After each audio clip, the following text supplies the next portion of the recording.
Hey, DawgNation, my name is Brandon Adams, and this is DawgNation Daily, the daily podcast for Georgia Bulldogs fans. And as you can see, we've been in the kind of the midst of trying to roll out a new studio now for like the last few weeks, last couple of months. I told you you'd be seeing some new and different things kind of popping up from time to time, and this is kind of an example of that. We have a brand new desk today, and boy, is it nice. Probably nicer than I deserve, to be completely honest with you. It's also really weird. The desk that I had been using for a good long time was plenty functional and plenty good. It was also way smaller, so it's kind of like sitting at the kind of desk that you'd work at. By comparison, this thing is like a table from a conference room. Like Eddie is like farther than my arm can reach right now. My computer is, I could essentially put it way over here. But very, very nice. We're kind of going back to a throwback DawgNation Daily logo, which is, of all the different logos that we've used, it's kind of always been my favorite. So we're kind of popping that back out here again. So all in all, some really fun and good stuff as a DawgNation Daily. The daily podcast for Georgia Bulldogs fans kind of comes at you today. I will say this, and we can pull in on me a little tighter now that folks have had a chance to see the desk. I will say that one of the things that I'm really looking forward to is a very busy program today. It's also one of those weird days, and we kind of do this from time to time around here where we, have to go out of order. This is going to be kind of one of those Pulp Fiction editions of DawgNation Daily. We're going to do a guest here in a couple of minutes. Fun guy that's going to talk about a number of topics. I'll explain more about this coming up. But over the course of our real broadcast today, once it begins, we're going to hear a lot of things. We're going to hear, I think, a really interesting update on the two Georgia coordinators, both James Coley and Dan Lanning. The Lanning stuff in particular, I think you're going to find to be incredibly fascinating. At least I know that I did. I think that's really, really fun. We'll do that with Dan Lanning on today's show. There are reports of a Georgia player in the transfer portal today. We'll talk about that on our broadcast. We'll deal with the decommitment of Joshua Braun, the four-star offensive lineman, kind of where Georgia goes from there on that. We'll handle that on today's show. There's a little bit of a weird, I guess it's a rumor, I'm not even sure what the right word for this is, in terms of Georgia and what may or may not have happened before Mike Bobo took the South Carolina job. I'll mention that in brief today, although I don't have a ton more to add on that right now. So we're going to cover a lot of bases during the regular broadcast, but if I said you're joining us right now, we are going to go a little bit out of order. We're going to go guest first. We're going to talk to him, and then we're going to kind of get into the regular broadcast portion of the day coming up after that. Does that all make sense? So our guest today is Bill Bender. He is the chief college football writer, lead writer for the Sporting News. We're going to have Bill on the show for a couple of reasons. I'm interested to get kind of a national perspective about what went right, what may have gone wrong for Georgia this year. Bill will obviously be really candid with us on that. We'll do a quick look ahead to Georgia heading towards the Sugar Bowl on January 1st, his thoughts on that, kind of some of those other bowl games that we may be excited about watching, but maybe more importantly, more interesting for all of us here today. You may remember a couple of weeks ago I referenced Herschel Walker being ranked number 1 on the Sporting News list of all-time great college football players, and I thought Bill had a really good write-up about Walker in honor of him being ranked number 1 on the Sporting News list. We're going to definitely talk about that today because I think that's a really fun an interesting thing to discuss with Bill Bender coming up here in just a couple of minutes. Before that, though, because we are going out of order, doing things a little bit different, we'll get a chance to get a few of your comments. Now, we will still do our regular R.S. Andrews cool down at the end of the show today. Have no fear about that, but this is going to be a fun time to at least do something we don't normally get to do a ton of, which is take some of those comments there early on the show as a part of an all-new look for DawgNation Daily here in our brand new DawgNation World Headquarters Studios. We're having a really good time with that. So let me pop over here on Facebook.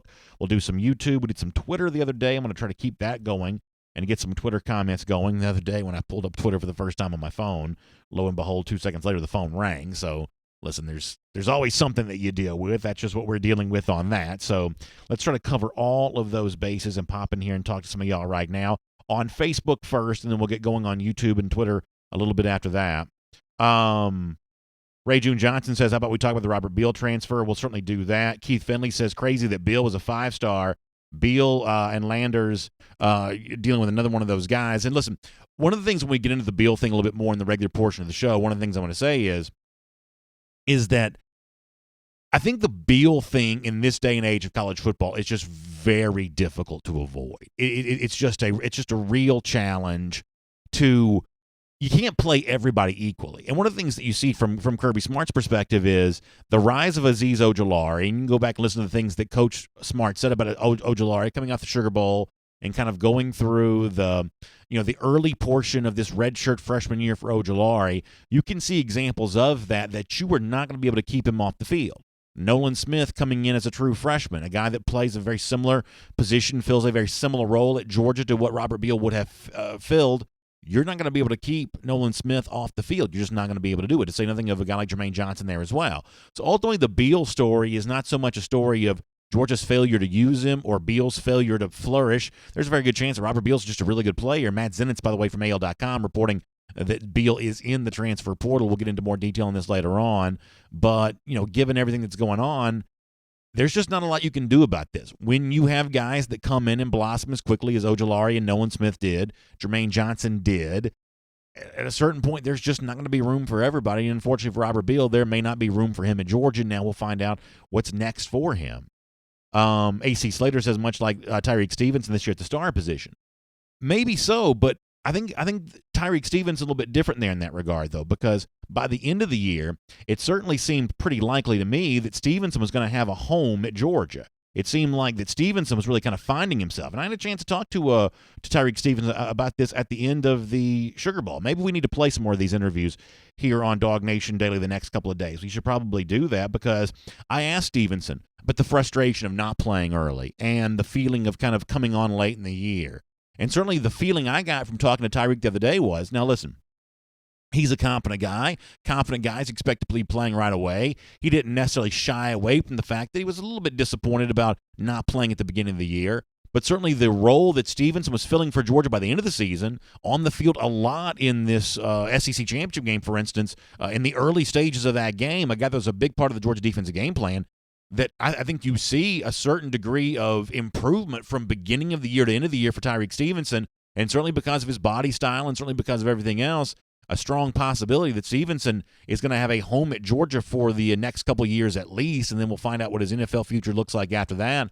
I don't think right now Tyreek Stevenson looks like one of these players in danger of getting lost for Georgia. I don't. I think that Stevenson's going to do just fine here. And by the way, if you're just joining us, it's DawgNation Daily as always. A little bit different order for us. Every now and then we do this. We'll take a guest coming up in a moment, then we'll get into the regular show after that, put it all back together for the radio and the podcast, and then, of course, we will take your comments later on as a part of an extended version of our R.S. Andrews cool down a bit later on. A couple of things here on YouTube, and then we're going to get Bill Bender coming up after that. Scott Pete says receivers running the correct routes and not dropping the ball would allow Fromm to make the throws before they're cut like he did the last couple of years. So obviously kind of gets into the whole thing of, what is the blame and where does it rest for the Georgia offense? I'll be honest with you. I wanted to give the critics of the Georgia offense their time to say their piece on that over the last couple of days in our comment section. I feel like we've done a pretty good job of giving people that chance. I feel like we've done that.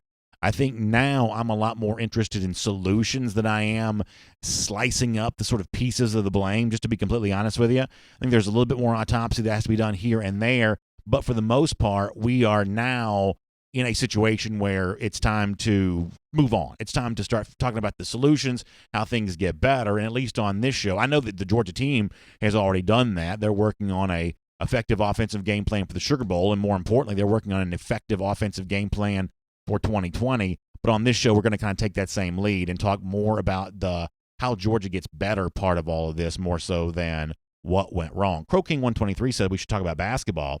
Listen, some of y'all know we'll talk a little bit of basketball here as Georgia gets ready to head into that time of year. So we're in a great mood today. Got a brand new desk. The studio's looking sharp.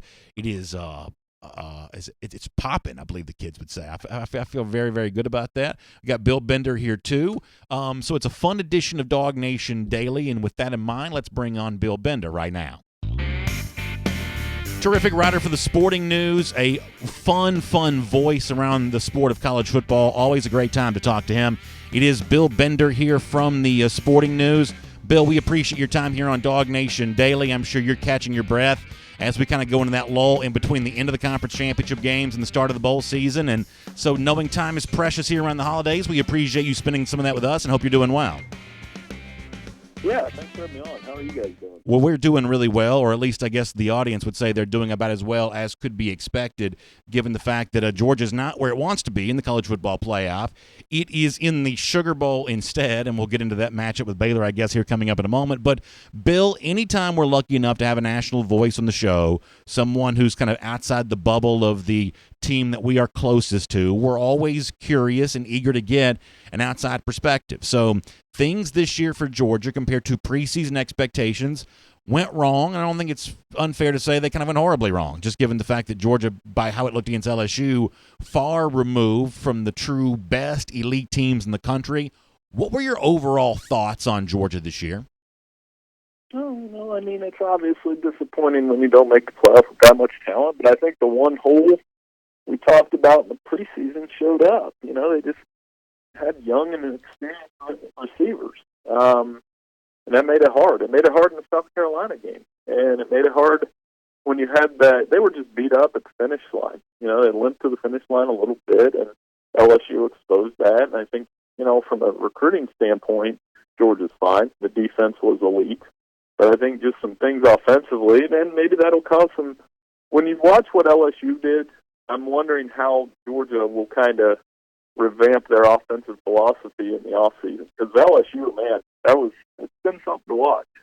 Yeah, it really has been. And I guess, Bill, the concern from some Georgia fans is given the early evidence, you know, James Coley's still out recruiting, would-be offensive names or kind of other places. Certainly Kirby Smart with his comments. Now, he doesn't really tip his cards too much with his comments anyway, but certainly the comments and the after effect of the LSU game, no real mea culpa about the offensive style that Georgia chose to use. There's a sense around here now that Georgia, instead of making LSU-style changes, may kind of double down on the philosophy that has been in place, the one that worked very well in 2017, not quite as well in 2019. I mean, what are your thoughts on the possibility that Georgia may look at all the evidence in front of it, what it didn't do, what other teams have done, and decide that better players executing this game plan, or maybe a better execution of the current game plan, is the way to go, instead of trying to copy and be a little bit more like what LSU was this year and what Alabama maybe was in 2018? Yeah, I mean, that's the whole thing, right? You got to wonder how they're going to adjust to that. And I think Alabama, the gap has been closed a little bit collectively. And I say that Georgia's gotten better. LSU finally beat them. Auburn beat them this year. You know, Florida's going to have a team in New Year's Day Six Bowl. That's 5 teams in the SEC that I think are capable of winning a conference championship right now. And I don't think any other conference can say that has a kind of playoff stake. I mean, maybe 5 teams could win the Pac-12. But I think Oregon's going to continue to get better. Until Ohio State, Oklahoma, or Clemson doesn't win those conferences, I'm going to keep picking them. So that's what I'm telling you. This offseason, the SEC will be a little more interesting than usual because all 5 of those teams will feel pretty good on some level. And I think that's why this bowl game is kind of important for Georgia. I don't know if you guys want to go into the offseason feeling like you did last year after Texas. They need to take care of business against Baylor. That's really interesting that you say that, because that's actually the next place I wanted to take this discussion, which is that bowl game against Baylor. Obviously last year, and to people outside, you know, the sort of circle of Georgia fandom, this sounds like an excuse, but certainly there was, I think, less of a focus and an effort and a sense of determination put forth against Texas than maybe some of the other games. And by the way, it was the Georgia fans themselves who were the most upset about that after the game was over with. I brought on national media people after the Sugar Bowl last year, and there was this, you know, thought by some of the sort of the national folks of, oh, it's not a big deal, Georgia's still a contender in 2020. But Georgia fans themselves were actually pretty mad about the way the team played against Texas. However, in the early stages of talk about the Sugar Bowl, Bill, I sort of get the sense that Georgia's focused on this game in a different way than it was a year ago. Kirby Smart's been pretty candid about how he's talked about the level of focus needed for a game like this, the kinds of players more likely to kind of give that focus. And I do think that maybe there will be a sense of, hey, last year this was treated like a consolation game, but this year probably can't do that, given that how you do anything, sort of how you do everything. And and Georgia not sharp in last year's Sugar Bowl, also not sharp for large measure for a good portion of the 2019 season. So I sort of get the sense, and at least I think Georgia fans are hopeful of this, I sort of get the sense that the Sugar Bowl may be circled in red ink this year for the Dogs, maybe a little bit more than maybe it was last season. I do. I agree with that, and I think it's one of those deals where, you want to win the bowl game. You want to create some positive momentum for next year, and you want to keep Georgia in there. I mean, this is 3 years in a row that Georgia was in the playoff hunt. They made it 1 year. Last year they were there till the final weekend. This year they were there till the final weekend. As long as they continue to win the SEC East, they'll be in position to make the playoff. Winning the SEC East isn't good enough for this team right now, and I understand that from the expectations. You've had enough talent, especially on the defensive side of the ball this year, to go win national championships. And LSU may do that. I mean, in fact, our bowl projections are up, Brandon, and I've got them winning it. Okay. I've got the LSU Tigers winning the national championship because I think.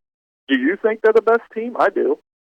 I tell you this, I knew they were good. Seeing them in person on Saturday, I will admit that they were way better in person than I kind of expected them to be. You know, I'd kind of lumped LSU, Ohio State, Clemson in kind of one group there of kind of the three elite teams. But given the way that, Stingley, the freshman defensive back, is coming on in a huge, huge way right now, which makes that defense suddenly feel a little bit different. Burrow is one of the best quarterbacks I've seen in person. So if I'm going to do a bowl conference deal or if I'm going to make my playoff picks right now, maybe it's recency bias on having just seen them look pretty impressive in the last game I attended. But, yeah, Bill, right now LSU would be my pick to win it all. Yeah, and I think that's the next step for Georgia is, are you going to be next? Yeah. Alabama's not as vulnerable as others think. I think they're still going to have plenty of talent coming in there that they'll be able to compete. But again, I mean, we've seen them get knocked out now by Clemson and LSU, and Auburn felt that. And I think next year, with their tough schedule, it'll be interesting to see. I think that's exactly right. Well, the time we have left, I want to squeeze in one more topic. And I talked about this on the show a couple of weeks ago, and we were kind of busy, didn't have time to maybe get into it then as much as I'd like to have. But obviously, in honor of the college football 150th anniversary, Sporting News had some really interesting rankings. And in one of those rankings, Herschel Walker came in as the number one player of the last 150 years. And in particular, the most interesting part of that for me was the way in which you wrote about it in kind of the write-up of that it's not necessarily a surprise to see Herschel at or near the top of a list like this, but after all these years to see the prolific nature of the way that he collected votes from people outside even the Southeast, nationally minded type folks, it still seems like that the legacy of Walker as a player lives on pretty well here, which is obviously a nice thing for Georgia fans to be able to hear. But I was hoping you might speak a couple of words about what you wrote, which is that even though it's been since 1982 since Herschel played the game, I'm myself barely old enough to have remembered him playing, and really for the most part don't remember the glory days of Herschel Walker as a player, yet still the legend kind of lives on. What does that mean to you to kind of know that's true? Yeah, I mean, it's awesome. It's awesome to see that he was able to do that, and I should have had you vote on that too. I apologize, but we had 50-some votes on it from people I talked to throughout the year, and it was just a wide margin. If you did an NFL top 10, the margin wouldn't be that big from like a Jim Brown to a Tom Brady, but it was a fun top 10 to do. Not just Herschel; it was running back heavy, but I kept telling people these are guys that made the top 10: Herschel, Barry Sanders, Charles Woodson, Jim Thorpe, Brett Grange, that regardless of what decade that was or what generation, it was like, I always describe it as this: that was the best player on the field. Yeah. And everybody knew it when they walked into the stadium. Once you saw that guy, you're like, that's the best player on the field. Herschel Walker had that kind of effect, and he still does today. I mean, I watched the old clips, and I'm thinking, how did people tackle that guy? He looks so much faster, bigger, stronger than everybody else on the field. No, I think that's absolutely well said. Bill, we really appreciate your time. We love the work you do there for the Sporting News. Such a terrific voice, and obviously someone who cares deeply about this sport, but also able to provide analysis there as well. For the people who want to read more, whether it's the look at Walker or some of the early previews of these bowls, where can people find the work that you're doing online? Under 92 at Sporting News. It's been a lot of fun compiling all that 150 stuff's still up there, so check it out. And we will. we'll get into the Bulls. And as always, I won't be able to see you at the championship game this year, I don't think, but maybe next year. And it's always good to talk to you. Yeah, Bill, you as well. Thanks so much for your time. We'll look forward to catching up with you soon. Hey, take care. Good stuff there from Bill Bender from the Sporting News. And I'm glad we got a chance to talk to Bill about that involving Herschel Walker because, when it first came out, that was like one of the things that kind of struck me was, wow, this legend still lives on. Because one of the things that sometimes is sort of hard to know, and when you kind of live deep within the bubble, I mean, I do DawgNation Daily every single day. There's no one more, I guess, steadfastly placed within the bubble of DawgNation than me. Sometimes you wonder, what do other people think about Herschel Walker? How much do other people know about Georgia football? How recognizable is that Georgia G other places? We've always kind of heard the old jokes of, if you go too far north, too far west, people think that Georgia football helmet is a Packers helmet painted red. And, we kind of understand what that's all about. And so sometimes it's difficult to know which parts of the heritage that we all hold dear, which parts of those really do translate to people outside of our footprint, outside of our, for lack of a better phrase, bubble. And as Bill Bender explains there, not just him, but 50-something people stretched out across the country voting for the best player of all time. It was Walker himself who got the vote nod there and was able to do so by the pretty sizable margin. So kind of cool to see, someone like me, 42 years old, not necessarily old enough to have remembered the Herschel Walker career. I saw him play like once or so and have a vague memory of that. But my Herschel Walker experience are more the stories I was told by my dad or my grandfathers or, people like that. That's more my connection to Herschel Walker. And yet all these years later, miles and miles away from the state of Georgia, that career of Herschel Walker is still revered. For me, that's a really nice thing to be able to think about. One more thing about what Bill Bender said. We'll move on with the rest of the program. It's interesting to hear him kind of lay it out there, that challenge to Georgia to get better offensively. Obviously, he still sees Georgia as very much a part of the national championship picture, but maybe to make that picture a little bit more complete, a little bit more full, Georgia does have to make those alterations, those slight changes, philosophically maybe more so than strategically, because I think most of us believe that the Georgia offense we saw on the field this year was not so much the vision of what James Coley was doing from a play calling standpoint as it was the vision of what Kirby Smart had put together from an overarching philosophical standpoint, that he wants football to be played a certain kind of way, I should say. He wants football to be played a certain kind of way, and the offensive coordinator, which is James Coley now, whether it was Jim Chaney before that, was kind of asked to perform in that way and in that manner. And it certainly seems like when you listen to a guy like Bill Bender talk, for Georgia to take that next step, there might be some slight changes that need to be made. Now, of course, if Kirby Smart were sitting here and he were being candid, he says, no, listen, we just got to have a couple more recruiting wins go our way, stockpile a little bit more talent, keep adding these offensive linemen, keep adding these running backs, find a few more dynamic playmakers at the wide receiver position. Obviously, that's what Jeff Sentell is spending a lot of his time writing about right now, Georgia's pursuit of doing just that. Smart might have a slightly different take on that, but it's interesting to hear what Bill Bender said on that subject. And, of course, always interesting to have Bill Bender from the Sporting News here as a part of DawgNation Daily. Let me also say this. In honor of Herschel Walker and the words that Bender just spoke about him, it seems appropriate to remind you that the coach who led Herschel Walker to great success in a Georgia uniform and certainly was a contributor in Walker's ultimate legacy as being the greatest college football player of all time. Well, Coach Dooley will help tell some of the stories about that and be there to sign books for you at various Krogers around the Atlanta and North Georgia area here this holiday season. This is a tradition that's been going on for a long time at Kroger. And, of course, DawgNation's really proud to be a part of that as well. You can go to DawgNation.com and find out more about the Coach Dooley book signings here during this holiday season. I will also tell you in particular that if you're listening right now, especially if you're listening live, still time for you to make your plans to be with Coach Dooley today in Macon. It's 5928 Zebulon Road in Macon. It's going to be there today from 5 to 6 p.m. Now, this is not the only book signing. There are a total of 10 of these here through the month of December. You can find the full list at DawgNation.com. But in particular today, 5928 Zebulon Road in Macon. Coach Dooley's written some great books. He'll sign those for you. It's a great holiday gift, great chance for you to meet a true college football legend. It happens at Kroger. They're here this holiday season. And, of course, DawgNation, always proud to partner with Kroger and Coach Dooley here during the month of December, and I hope you'll look forward to checking that out.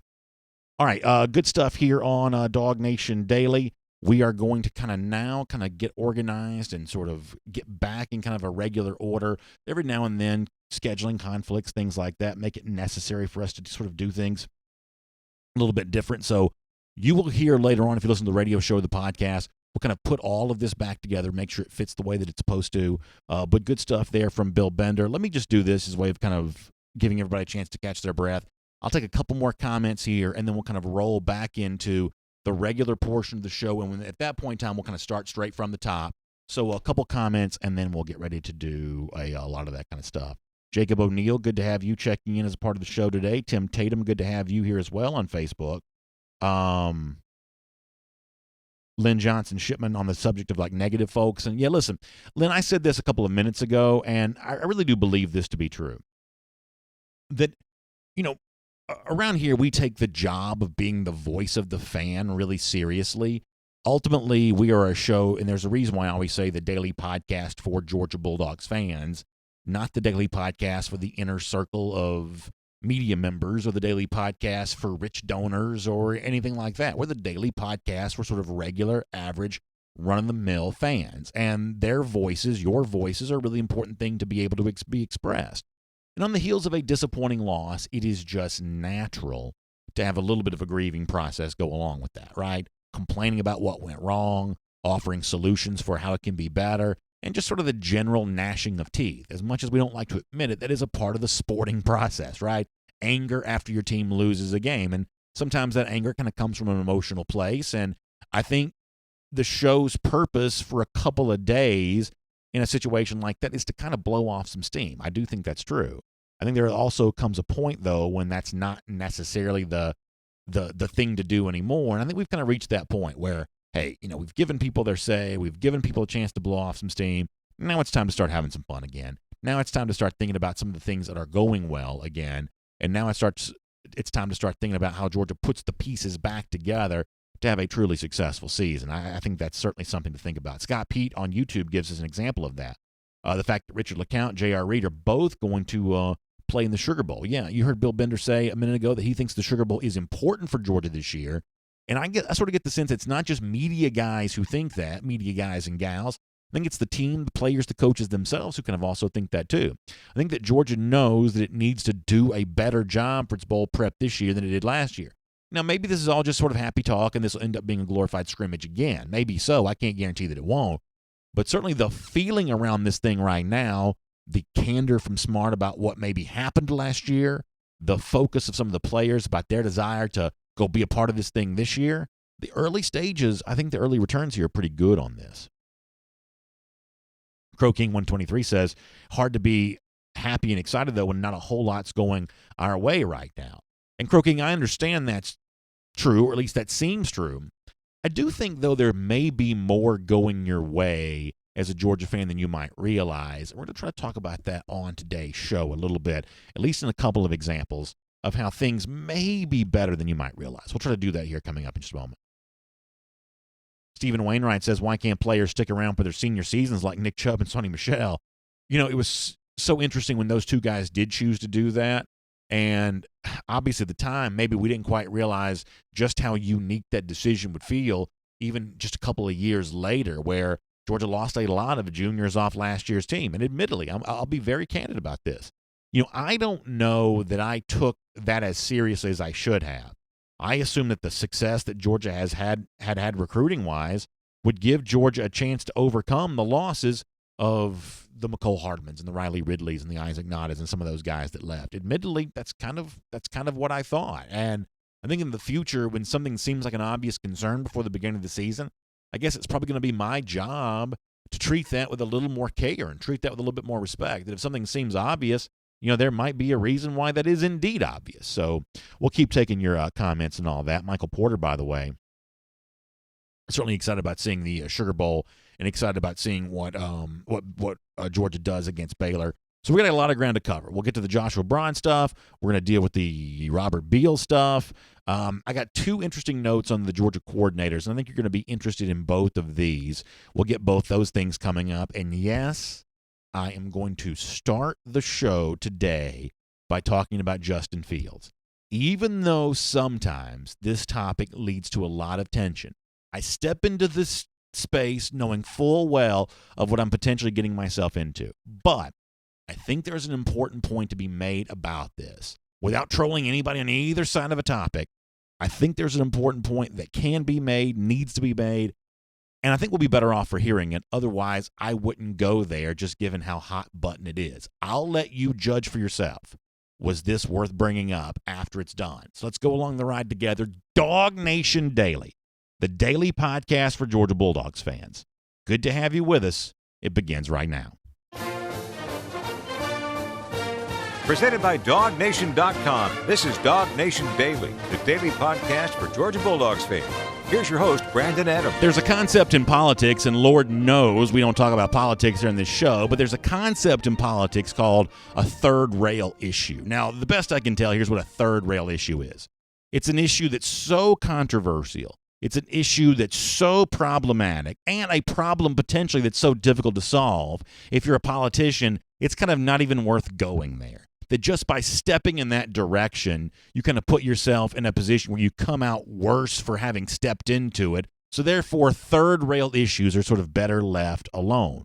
If you follow Georgia football pretty closely, especially if you're pretty connected to the media around Georgia football, you know that our third rail topic right now is probably Justin Fields. There's just a lot of passion on both sides of this issue. And I think I kind of understand what that's about. I mean, if you're a Georgia fan who's maybe a little angry at Fields, I think your feeling is, hey, you came here to Georgia, but you didn't stay very long. You didn't stick out the full competition against Jake Fromm. You kind of came here for a year, it didn't work out for you, and then you kind of left right after that. And if you're a pro-Fields guy, you say, hey, he came to Georgia. Georgia didn't really use him as well as it could have. Maybe should have given him more playing time, or maybe not recruited him at all if that was what they were going to do. And all of a sudden now Justin Fields goes to Ohio State. He's doing really well over there, and maybe that's a symbol that Georgia really didn't use Fields properly while he was here. And those are kind of the two sides of this story, and you sort of understand kind of where those, I hate to say it this way, but where those battle lines get drawn. The pro-Georgia folks who don't think that Fields gave Georgia enough of a chance. The pro-Fields folks who don't think that Georgia gave Fields enough of a chance. Those are the two distinctly different groups in all of this. But if you don't hear anything else that I say, and given the natural tension that comes up around the Justin Fields topic, it's really easy to sort of tune this out and kind of go into the camp that you already find yourself in. Would you do me a favor? Would you try to at least hear me out on one thing? And it's simply this point. Bad situations don't necessarily require bad guys. I think it's pretty obvious the way the Field situation played out that it was not a good situation. Georgia brought him in. Kirby Smart told you last year the plan is there is no plan. When you have high-profile quarterbacks on the same roster at the same time, it seems like in the future you better have a plan for how those guys are going to get used. Not having a plan for Justin Fields is probably a mistake. Seeing a talent like this now get away, have great success somewhere else, that's probably not the greatest look for Georgia, just admittedly true. This is kind of a bad situation. But bad situations don't necessarily require bad guys. Let me kind of double down on this point. Justin Fields last night in Atlanta as part of the College Football Awards. A lot of reporters gather around him. A lot of questions get asked. Hey, Justin, are you surprised to see the way the Georgia offense struggled this year? And Justin Fields gave an answer. Here's what Fields had to say.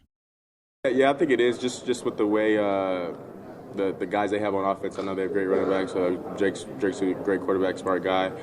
They have great athletes on the outside, but I think it's just pretty much the injuries that they've had this year that has probably slowed them down. But I think their offense has great talent and great opportunity to do good.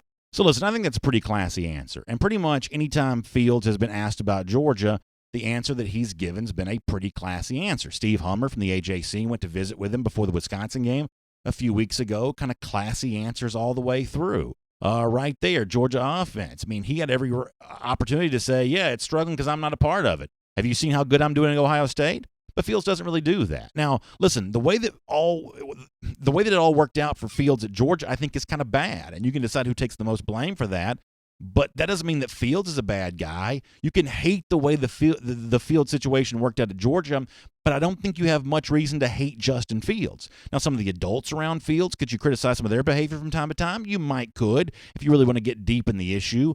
But Fields himself, the best that I can tell, has never been anything other than a class act. And, by the way, much the same way that you can't hate Fields for the way that this thing went down for Georgia, I also think it's true that you can't use Fields to hate on UGA, because there's a certain sense of this entire last sort of 18 months for him that I think that he also probably bears some responsibility for. It wasn't just Georgia who brought him in. It was Fields who chose to come to UGA, knowing full well that Georgia had an established quarterback already in place. And this isn't just I guess, Monday morning quarterbacking after the fact. One of the guys who knew Justin Fields very well, Trent Dilfer, the former head coach of the Elite 11 quarterback camp, said way back in February that Fields' decision to transfer, by the way, before he went to Ohio State, that this is something he sort of saw coming at the time. Here's what Trent Dilfer told us around the time of the Super Bowl. I was probably the only guy that wasn't surprised. I told Justin I didn't think it was a good move to go there. He's a unique talent, one of the best I've ever seen, but I mean, these kids, they think that when they're in high school, they're just going to go in and beat out the stud that's ahead of them. And Jake's a great player. And Jake's a guy that not only is a great player, but he's a player that gets the most out of everybody, and people gravitate towards him. So the dual thing was never going to work, having the two quarterbacks splitting time. And Jake, because of his command of the offense and the success he had as a freshman, to me, I just didn't think it was a good move. I kind of like what Justin's done now. These kids should have the ability to move and go develop as players. So the bottom line for me on this is bad situation when a guy like Fields comes to Georgia doesn't find a home, but bad situations don't mean bad guys. Georgia wasn't sinister because it didn't play Fields more last year. It had a starting quarterback. Trent Dilfer says maybe Justin Fields should have known that going in. Frankly, though, no harm, no foul. Fields has moved on. He's been classy in every step of the way since then. Hasn't taken any opportunity to kind of trash Georgia for what went on. And Georgia made a decision that even someone like Trent Dilfer, who knew both quarterbacks, said was reasonable to make. Now, if you're a UGA fan, you hope in future years the success that Georgia has on the field mirrors the success that Fields is having right now. But whether that happens or doesn't, there's still a lot of story on that left to be written. So I wanted to bring Fields up at least just briefly to say, given every chance, he's chosen to be classy. No reason for Dog fans to hate Fields, and frankly, no reason for Fields fans to use the Fields story to hate Georgia. I don't see room for that on either side. With that in mind, let me kind of shift gears and talk about something completely different here for a moment. I think there is news involving both Georgia coordinators right now for at least in roundabout ways. Let me begin with this when it comes to Dan Lanning. There have been some rumors because of Lanning's relationship with Mike Norvell, having worked with him at Memphis, that Lanning might be a candidate for various jobs, including maybe going with Norvell to Florida State and be his defensive coordinator there. That is apparently not going to happen based on some reporting that's been out there as of late. Here is what one reporter said about the next defensive coordinator at Florida State. This is John Martin on Twitter, a part of the Blue Check Brigade, saying, source, Memphis defensive coordinator Adam Fuller is leaving Memphis and following Mike Norvell to Florida State. He was a big part of the turnaround of the Memphis defense. So it looks like based on that, any concern that Georgia fans might have had about Lanning going back to work with his friend Norvell and trying to resurrect the Florida State program, that's apparently not going to be a concern. That's apparently not going to be something worth worrying about. And I had somebody reach out to me on video a few minutes ago and said, BA, not a lot good is happening for the program right now. And I think that's fundamentally untrue. I think Georgia's ability to both find Dan Lanning as a defensive coordinator a couple of years ago, bringing him on the staff and promoting him to a defensive coordinator for last season, and now be able to retain him going into 2020, at least that's certainly the sense of what's going to happen right now, I think that is a very good thing for Georgia. Kirby Smart's eye for talent, noticing Lanning as an up-and-coming coach, Lanning blossoming as a first-year defensive coordinator. By the way, something that Alabama would love to have been able to say for both of its most recent first-year defensive coordinators. Lanning's success at Georgia, a stark contrast to what Golding did this year with the Crimson Tide, what Tosh Lapoy did the year before that with the Crimson Tide. Maybe Kirby Smart's either better at sort of bringing on these young first-year coordinators, or maybe just Lanning's just a better coach all the way around. I think the fact that Lanning may be staying at Georgia is in and of itself pretty good news right now. As a way of kind of furthering that point for a moment, let me let you hear a little bit from Dan Lanning, and I'm going to put the entire speech up when I post the show. We do a podcast post at the world-famous DawgNation.com each and every day. I'll give you a chance to hear the full speech when I post this show, but I pulled out a small clip of Lanning speaking at the Broyles Award banquet. And this is funny, but it's also the kind of thing that helps you get to know Lanning better. We don't hear from a lot of the Georgia assistant coaches too much, so sometimes we don't really know a ton about them. But it certainly sounds like Georgia's got itself a pretty good DC in Lanning. And keeping him from being the Florida State defensive coordinator, which apparently Georgia has done, I think it's a pretty big win for the program overall. So with that in mind, here is a terrific, terrific story from Dan Lanning about a big moment he faced in his first year as DC. You're going to like this. For me as a young coach, there's moments like this past season. One of the moments that stick out to me is playing in the Notre Dame game. It's coming down to the final drive. We're a team that likes to match personnel. We want to run the right personnel out on the field to match what a team's going to do offensively, and we're in the huddle, and it's the last defensive play of that game. We run out the personnel on the field. We give them the call, let them know what we're going to run, and I realize about halfway through that we've got one of the wrong guys running on the field. And there's 93,000 people. The atmosphere is electric. And I run out in the middle of the field to grab the guy and pull him back, and it's a timeout. But as I'm running back to the sideline to get the right guy in, I can see Coach Smart saying, "You can't do that. What are you doing?" And I'm sitting there realizing to myself, dang, I was an elementary PE school teacher not that long ago. How did I sneak my way into the middle of this field? Vince Dooley Field, Sanford Stadium, on one of the biggest stages in college football. Unbelievably blessed and fortunate. I mean, is that not great? What an unbelievable story that is. Funny to think about a mistake being made. We know how much Georgia substitutes on defense. I've often wondered how easy or difficult that is to keep up with all that if you're one of the coaches. Apparently in that particular moment for Lanning, not that easy to do. And we've seen plenty of examples where Kirby Smart has given plenty of an earful to a UGA assistant for whatever reason. Apparently Lanning on the receiving end of that one this time. And his thought process in that moment, at least as he retells the story there, total gratitude about the fact that he's graduated from being a, as he says, elementary school PE teacher to now being the leader of one of the best defenses in all of the country. I think that's really good stuff for Dan Lanning. As I said before, it's an eye for talent for Kirby Smart, for recognizing him as an up-and-comer, bringing him in.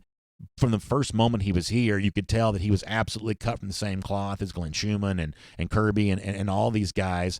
Hungry to recruit, tenacious on the field, and the fact that Georgia's going to keep him in the fold, don't lose sight of that. At least the sense is that Georgia's going to keep him in the fold. Don't lose sight of that as a big win for the program right now. One more thing on coordinators, and we're going to move on because I know we're kind of going a little long here. Somebody sent me a photo of James Coley in-house last night with the terrific Georgia receiver Marcus Rosemary. Cortez Hankton, the wide receivers coach, also a part of that there as well.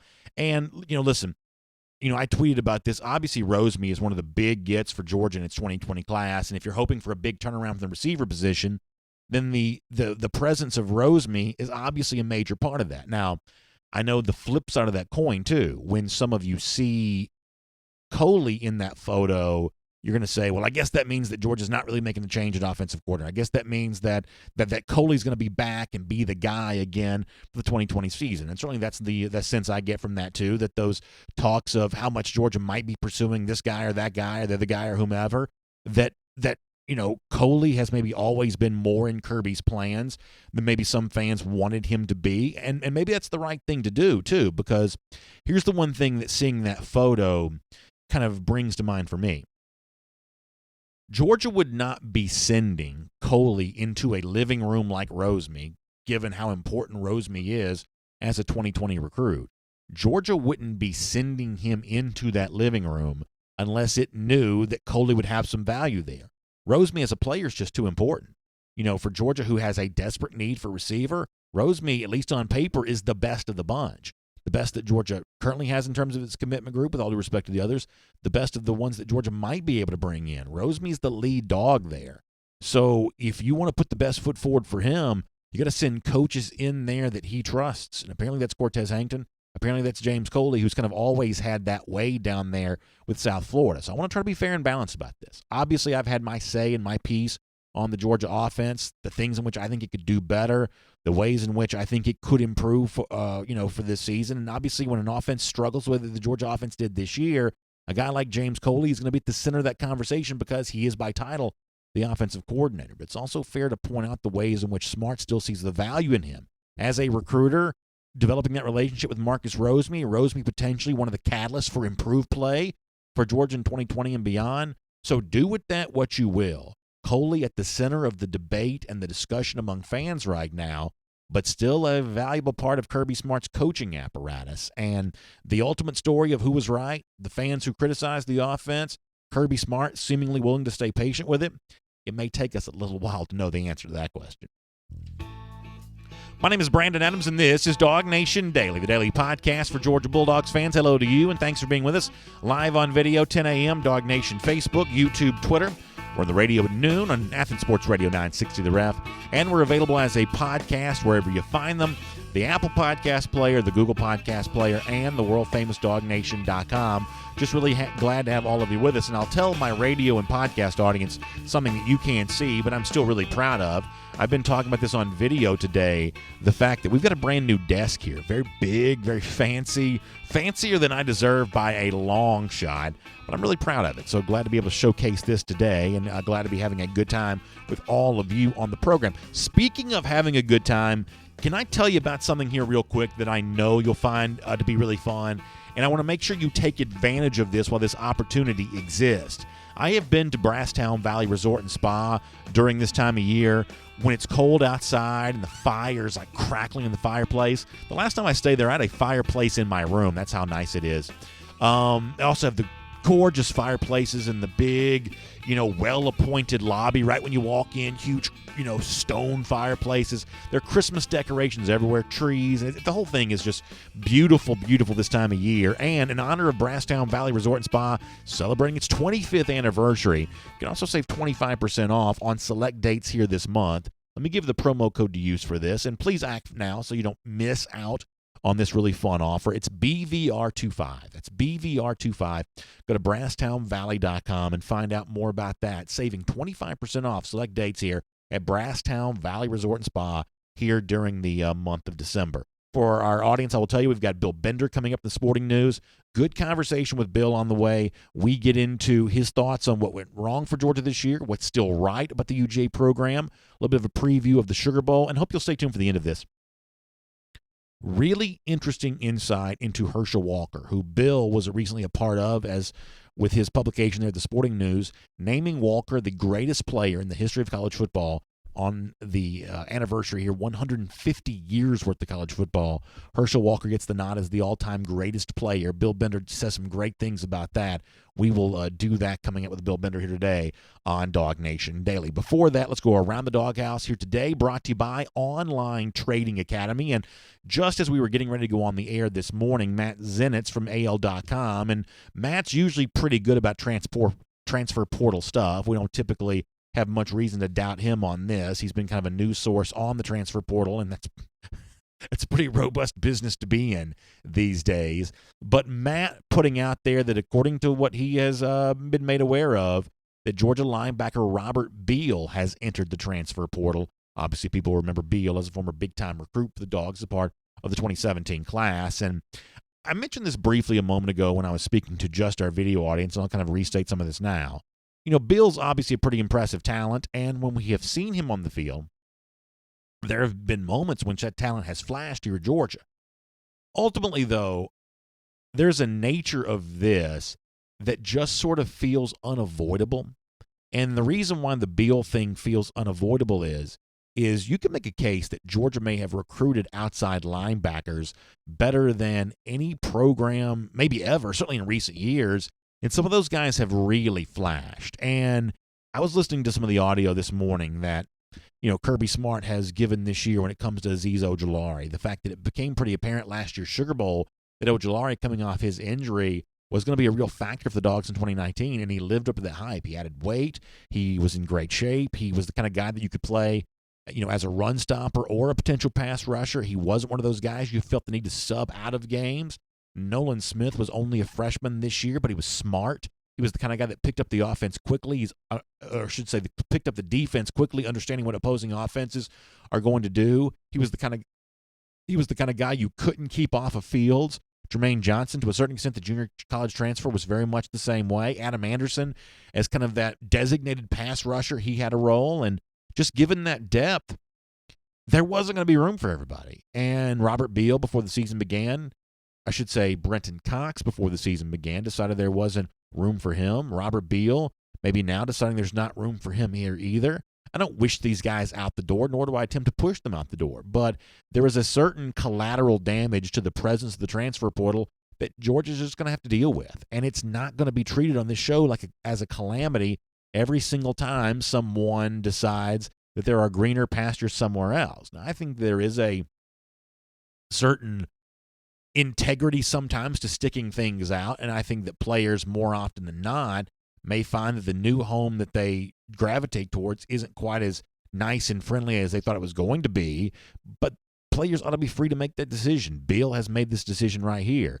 Georgia's deep at outside linebacker. Beal has decided that he'll be better off somewhere else, and he very well might be. We're not mad at him for making that decision, nor are we going to be panicked when Georgia names pop up. This likely will not be the last one here during this offseason, and it may not be the last one here during the next few days. We're just in that kind of time of year.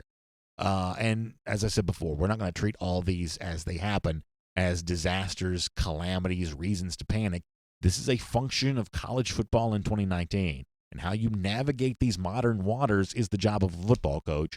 And it's a job that I think that Kirby Smart is fully prepared for. It's Around the Doghouse. It's presented today by Online Trading Academy. And, of course, we all want more money, especially this time of year. You're starting to think about 2020 vacations. You got holiday gifts to buy. You really got all of that kind of stuff. And one way or another, I think we know that the markets are the source for the best solution to how we get more money. But the problem we have sometimes is we don't know how the markets work. We don't know what to invest in.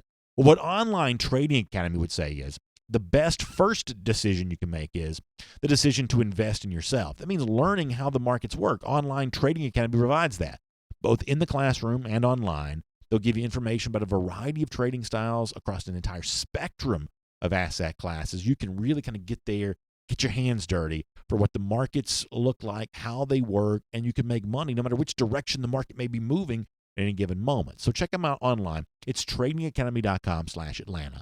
That's tradingacademy.com/Atlanta. And it's great to have you here on DawgNation Daily today, and hope you enjoy Bill Bender right now and on video. So what we're doing here today is we kind of went out of order, and so we're going to kind of get ready to sort of put all this back together and get ready to sort of finish up the regular portion of the show. I've taken a number of comments off the top, a little bit in between the segments. So let me get ready to do this. We're going to kind of roll through a couple more things to the regular broadcast, including more to come on where Georgia goes after the decommitment of Joshua Braun from yesterday. So we'll kind of deal with all those things here coming up.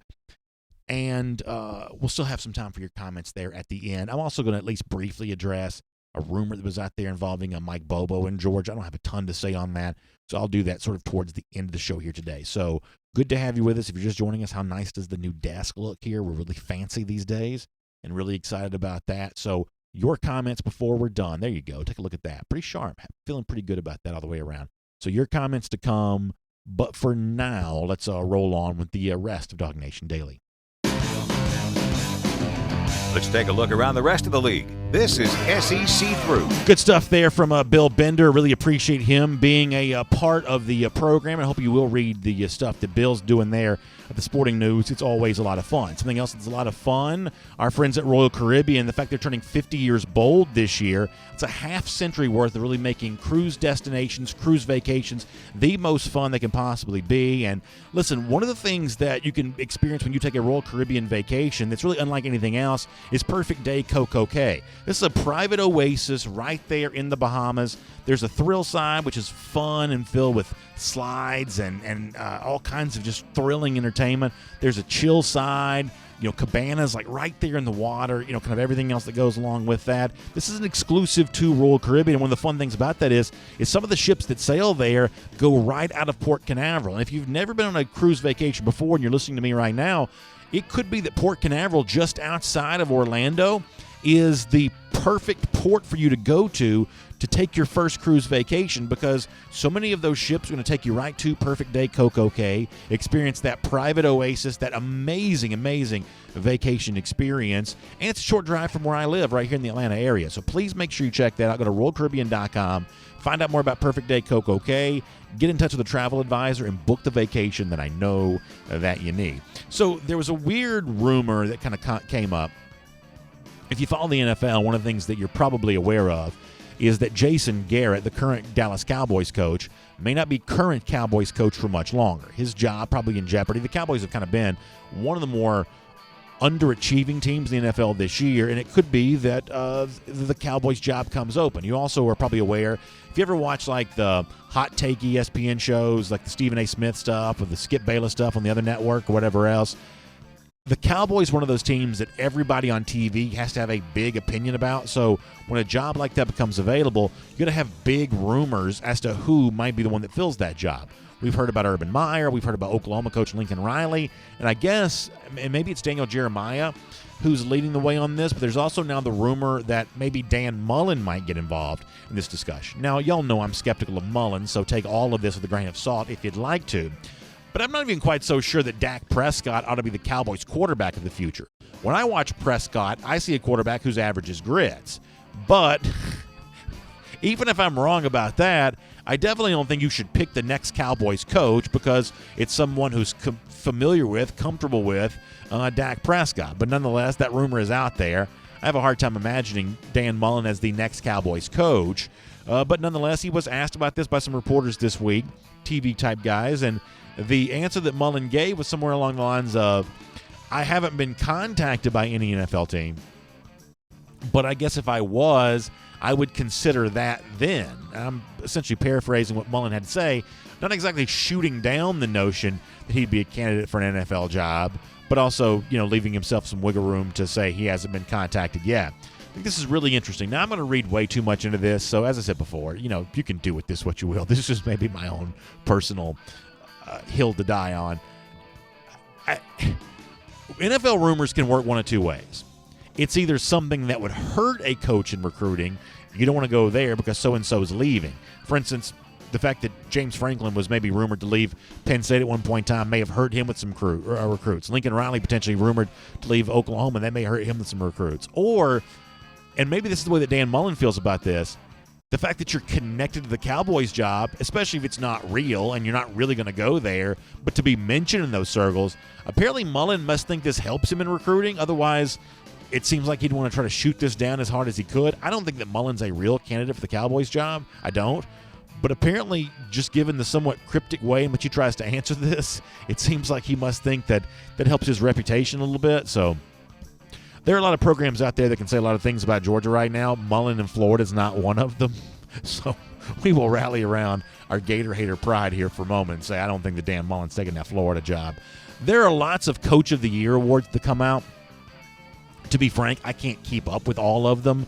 There's a million of them. I guess one of the ones that has come out recently has named Ed Orgeron National Coach of the Year. This, for me, is as good a name as any. There are probably some worthy guys to discuss in terms of this Coach of the Year thing. And a lot of people are going to say, well, Ed Orgeron's deal was more about what Joe Brady did offensively. I get that. At one point in time, we would have said something similar about the way that Dave Aranda was running that defense. Interesting to find out that Aranda's probably not staying at LSU for another year after it looks like some of these head coaching jobs are starting to get filled, including the UNLV job that he was at one point in time rumored for. Here's the one thing I'm going to say about Orgeron, and I'm going to keep saying this over and over again. When you give hot takes like I do, hundreds of them a day, every single day, every day of the year, some of them are just bound to be really wrong. And one of the things that I was really wrong about, I believe, is Ed Orgeron. When we had Brad Nesser on the show, we talked about this last week. Orgeron, y'all, is not a cartoon character. He's a coach, and he's going to be a thorn in Kirby Smart's side for as long as he stays at LSU, and he's going to be a thorn in Nick Saban's side for as long as he stays at LSU. The last 8 quarters for Georgia against Orgeron have not gone very well, and Joe Brady wasn't a part of that a year ago. So, National Coach of the Year, this is not the Ed Orgeron Appreciation Show necessarily, but a really good coach, better than his demeanor would suggest. I believe that's true. Also, he's more than just one of these guys that hey, he's a good coach as long as he's got good assistants. Because that's probably the other thing I would have said about Orgeron. I think Orgeron's plenty himself an architect of a program, plenty himself a leader for that LSU program. And I think based on the way his team played on Saturday, if nothing else, National Coach of the Year for Ed Orgeron, that probably makes a lot of sense. All right, a couple more stories as part of our cruise around the SEC, courtesy of Royal Caribbean. A couple decommitments to mention to you. You may have seen Major Burns, pretty good defensive back out of former LSU commit. He is now back on the open market. So LSU is one of those programs that, sometimes we talk about numbers being tight. For LSU in recruiting this year, just given the way that program has really, it's just attacked. It was actually doing well in recruiting before it had the great season on the field, and now the very good on-field season makes the recruiting efforts even easier, and there's just not maybe room for everybody. Maybe Major Burns, one of those guys that kind of gets lost in the shuffle there. But Burns, now on the open market, is going to get a lot of SEC attention, maybe even for a program that you know pretty well. So we'll follow that. And then another name now on the open market is Avante Williams, former Oregon commit, another guy that's kind of been talked around in some SEC circles. So Williams now kind of back on the market here as well. So it's this time of year when a lot of guys commit, but also a couple of decommitments sort of change the landscape. And the Burns decommitment, the Williams decommitment, at least a bit, we'll get some SEC players kind of back involved on this again. So we'll follow these stories and see where they go. That's cruising around the SEC, courtesy of Royal Caribbean. And here on DawgNation Daily, let me kind of get into the Joshua Braun stuff for a minute. Braun does decommit from Georgia. He gave Jeff Sintel a quote. You can read the entire story at DawgNation.com. But Braun pretty frank about his decision to move on from this class. He says, due to Coach Pittman leaving, I have taken a step back and reassessing my commitment. He says, my commitment was to play for Coach Pittman, but since he's no longer there, the commitment is void. Now, people will say, well, you're supposed to commit to a school and not a coach, and that's one of those things that's easier said than done. People are what attracts you to anything in life, a job, a neighborhood, and certainly a school to attend for 3 to 4 years. I don't fault Braun for using Pittman as a big part of his decision to commit to Georgia. I don't fault him for that. Certainly it's understandable, why now he might want to reassess. Yesterday on Before the Hedges presented by Kroger, Jeff Sintel went into a little bit more detail about why for Braun in particular this decision was going to be very challenging, just given the nature of the fact that his situation, because of when he's planning on enrolling, a little bit different than some of those other Georgia offensive line guys. Here is Jeff from yesterday on Joshua Braun. Obviously, he was very positive about it. And they're such good people, good family. That was one of the most structured and researched and put together well. They had their 3 or 4 prongs they were always looking for. Just a really smart way of going about a recruiting process, and they put that one to bed a long time ago, Brandon. Yeah. And, the other thing to think about is, this is the first time where we're talking about a guy that, they're far away from Athens, Georgia.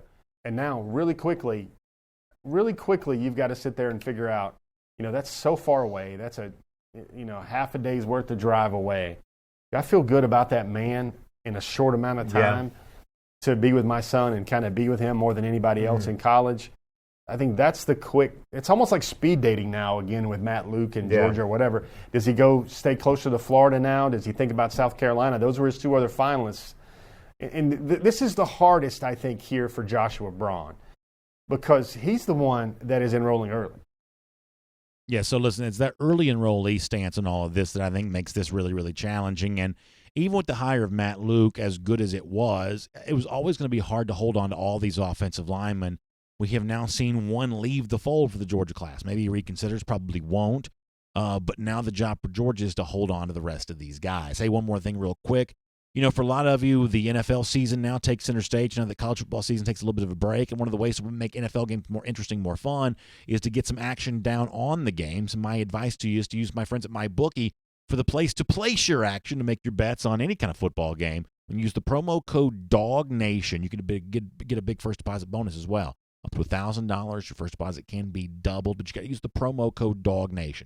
Simply find MyBookie online, type it in your browser. The internet will do the rest of the work for you. Then use the promo code DawgNation. Get a big first deposit bonus. Then after that, you play, you win, you get paid with MyBookie, but you've got to use the promo code DawgNation. All right, before we wrap up, let me also say one thing here really quickly, and I'm not quite sure what to add to this. Some people have told me that Andy Staples from one of the subscription sites in a recent like mailbag type thing or whatever, alluded to Georgia trying to hire Mike Bobo before Bobo ended up going to South Carolina. I'm not quite sure what to make of that, but my guess is it probably turns into a little bit of a thing, because obviously for a lot of Georgia fans, sometimes it's kind of hard to know what's really going on behind the scenes on stuff like this, because Kirby keeps his cards very close to his vest. He promoted 2 coordinators a year ago and didn't say much about it along the way, and making overtures to a guy like Bobo, maybe like some of the guys he may have made overtures last year, he's just not going to reveal too much about that one way or another. But that's an interesting news nugget, I guess, that's out there. 1,139 days. That's how long it's been since Florida's beaten Georgia. This is DawgNation Daily, and we'll see you again tomorrow. And on video, somehow, some way, it's gotten late on us. I don't quite know how doing the show out of order made it as late as it did, but somehow it did. So I don't have a ton of time to take a ton of comments, but if you're just joining us, we did do not really an R.S. Andrews cool down before this, but a good bit of comments before we got here. So R.S. Andrews cool down time now. I'll tell you that air, heating, plumbing, and electric, R.S. Andrews is really the source to trust. If your heater's not working, if your water heater's not pumping out hot water into your shower like it's supposed to, our friends at R.S. Andrews can take good care of you and all that kind of stuff. But you got to reach out to them online at rsandrews.com, and we'll show you the fancy R.S. Andrews graphic here as a part of this too, as part of our R.S. Andrews cool down today. Let's take a couple of your comments, and then we're going to get ready to roll on and get ready to move on with the rest of the show here. Herb Hamilton, thank you for the kind words. I'm really proud. We're going to be unveiling a lot of cool new stuff with our new studio over the course of time. I am very lucky to work where I work, just because people are just really, really dedicated to making things as good as they can possibly be. Now, unfortunately, they haven't found a better host to host the show yet, but in terms of making the studio for the show as good as it can be, they've definitely been committed to that, and eventually I'm sure they'll probably find somebody better than me to do it all. Joel Moody says, what's the chances that Georgia gets Roseme, Burton, and Arian Smith? That's certainly what I'm hoping for. Now we'll find out what the chances that Georgia actually pulls that off, but that is certainly what I'm hoping for sure. Let's see a couple more comments here. Brian McRae says we need them bad, yet we do. Connor Graham says, will Matt Luke assume some of the offensive play calling duties? He ran a great offense at Ole Miss. Obviously, some of that this year, though, will get credit to Rich Rodriguez, who came in as the offensive coordinator. And I think that, by virtue of the fact that we see Coley cheesing with recruits on the recruiting trail, Kirby Smart's belief of what the offense needs and the fans' belief of what the offense needs are just maybe two different things right now. I don't say that to troll you, but there's just a chance that's true, that Kirby doesn't see the overwhelming need for change that it certainly seems like the majority of Georgia fans seem to see right now. Drew Odom says, any news on who's jumping to the NFL that we already don't know? So, Drew, I asked every guy this on Saturday, just about, and every single person said pretty much the same thing. I'm talking about the Isaiah Wilsons. Like, you would assume that Thomas is going. I'm guessing you'd probably assume that DeAndre Swift is going. I didn't talk to Fromm about this on Saturday, but I did talk to Isaiah Wilson. I talked to Richard LeCount. I did talk to Thomas, even though I'm pretty sure he's probably going. Who else did I talk to? I can't remember, but they pretty much all said the same thing. They said they really haven't thought about it a lot yet. Now, that's probably true and probably not true. They're obviously thinking about the chance they might get to go to the NFL. I think for a lot of these guys, though, if I had to guess, a lot of them aren't quite sure yet what the draft thinks about them, and that's what the next couple of weeks are going to be about. That process of finding, if you did go, where would you might be drafted? That's the biggest part of this discussion, and that's the kind of thing that now that the season has a lull, these guys will probably be learning more about. Doug Rayburn says, when do the portal transfers come off of our roster? You can only have 85 guys on campus at the same time. So once a guy is gone, my understanding is that scholarship then becomes available. That's my understanding. But the truth is, I'm always confused about stuff like this. But the one hard and fast rule is you can't have but 85 people on campus at one time, or like enrolled in school at one time. So as guys are no longer there, I believe that's sort of feet on the ground situation. John Arena says, I think DawgNation needs to pump the brakes on Coley. It was his first year. We'll do better next year. If not, he'll be gone. And to be honest with you, John, if I had to guess, that may be what Kirby Smart thinks about this right now. Over here on YouTube for a moment. Last Don says, C.J. Stroud would sit a year or two behind Fields. He'd compete at UGA day one. Obviously, C.J. Stroud's a quarterback, going to take an official visit, I believe, to Ohio State this weekend and potentially decide in time for the early signing period between Ohio State and Georgia. There might be other schools in the mix, but Jeff Sintel seems to think this is down to the Buckeyes and the Dogs. Certainly seems like Georgia is interested in C.J. Stroud. For the honest truth is, I can't tell how interested. I'm just not sure. But he looks like a pretty good player, though. There's definitely that. Brandon Williams says, how likely do you believe that we hire a co-offensive coordinator similar to that of a Joe Brady to help our offense become more explosive? Brandon, I think it's a really difficult question to answer because, as I said before, we don't really know what Kirby's process was a year ago in trying to replace Jim Chaney. He didn't talk much about it. There were rumors. Some of those rumors, it seemed like Kirby tried to refute. We just don't know. And now there's the rumor of, well, maybe Georgia did try to go after Mike Bobo a bit. It's just kind of hard to know. The one thing I don't think you want to get caught doing is going after guys and not getting them in multiple years, because I do think that undermines your offensive cause there at that point. So I don't know what Kirby Smart thinks Georgia needs. I do wish he would speak more candid about it. I think some of the things that Kirby tries to posture towards in his public comments, I don't think they're helpful. I really don't. I don't think they're helpful. But nonetheless, a couple more comments and we'll go. I think your question, though, Brandon's a good one. I think that Georgia really needs to figure out, can it get the philosophy it needs with the minds that are currently in the building? And maybe somebody besides Kirby needs to decide, is there someone around the program, around the university even, powerful enough to persuade Kirby to maybe listen to some new ideas? I think those are all fair questions. I'm not quite sure right now, though, how much they're being considered.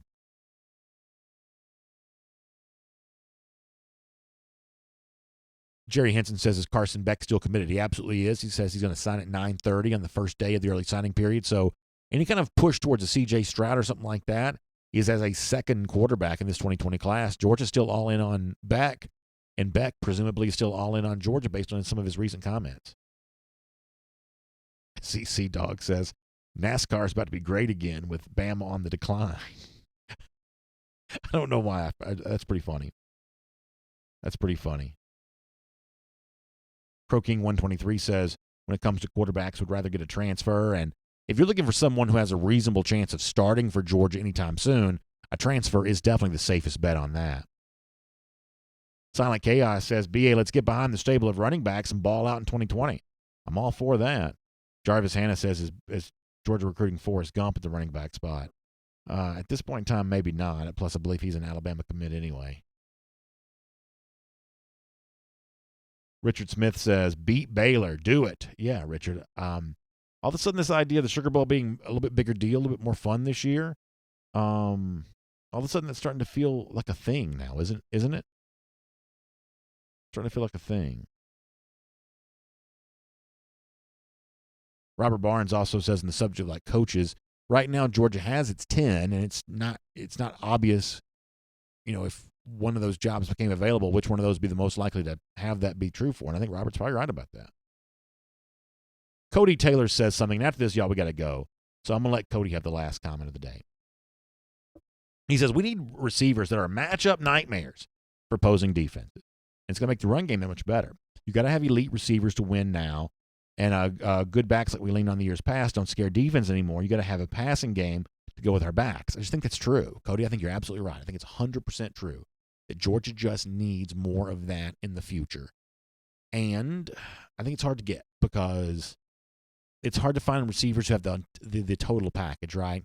Speed guys who can also get off press coverage, guys who can catch. It's a very skilled position.